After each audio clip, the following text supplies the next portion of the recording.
So isang masamang balita nga po mga idol dahil sa kakatapos lang po na laban ng ating pambato na si Melvin Jerusalem sa bansang South Africa sa Emperor Palace Johannesburg kontra sa South African boxer na si Siya Kolwa-Kuse sa kanilang naganap na rematch.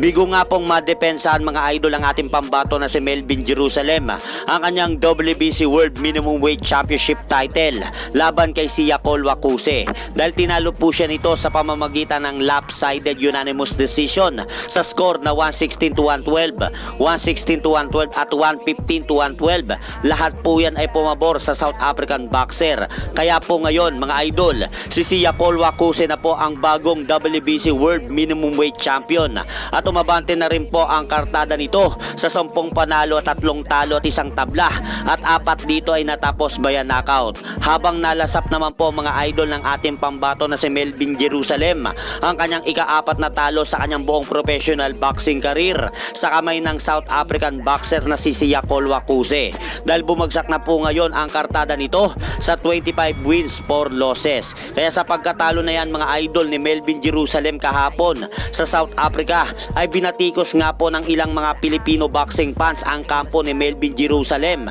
dahil hindi daw sila nagkulang ng paalala sa ating pambato dahil baka dayain daw ito sa kanilang mangyayaring rematch at ayan daw ang nangyari ngayon sa laban na yan dahil kilalang mandaraya daw ang bansang South Africa sa mga dumadayang boksingerong Pinoy. So kahit ganun pa man po ang nangyari, bilib pa rin po tayo sa ipinakitang performance ng ating pambato na si Melvin Jerusalem sa laban na yan kahapon dahil nagawa pa po nitong pabagsakin ang South African boxer sa harap ng mga kababayan nito. Kaya bounce back na lang po champ Melvin Jerusalem, marami pang laban ang darating sa iyo. At sa kabilang balita naman, good news mga idol dahil kahapon sa naganap na laban ni Wonderboy Carl James Martin versus Carlo Demesilio, tinalo po mga idol ni Martin itong si Carlo Demesilio sa pamamagitan ng 3rd round knockout matapos pong saluhin ni Carlo Demesilio ang body shot na pinakawalan ni Martin sa round 3 upang dyan na po matapos ang laban.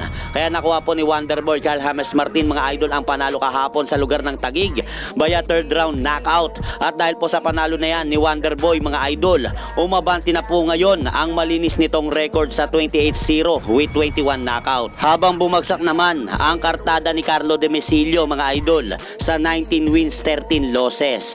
At sa katatapos naman po mga idol na laban ni Rolando D kontra dito kay former boxer world champion Paulie Malignaggi sa BKB. Good news mga idol dahil tagumpay nga pong nadepensahan ni Rolando D ang kanyang hawak na titulo laban kay Paulie Malignaggi kanina dahil 2 beses nga pong pinabagsak ni Rolando D si Paulie Malignaggi sa round 2 upang itigil po ng referee ang laban. Kaya nakuha po ni Rolando D mga idol ang panalo kanina via 2nd round knockout. At hanggang dito na lang po muna ang aking update sa mga ganapan sa mundo ng boxing. At syempre mga idol, huwag nyo rin po kalimutan pakisuportahan nyo naman po muna ang ating munting channel. Maraming salamat po.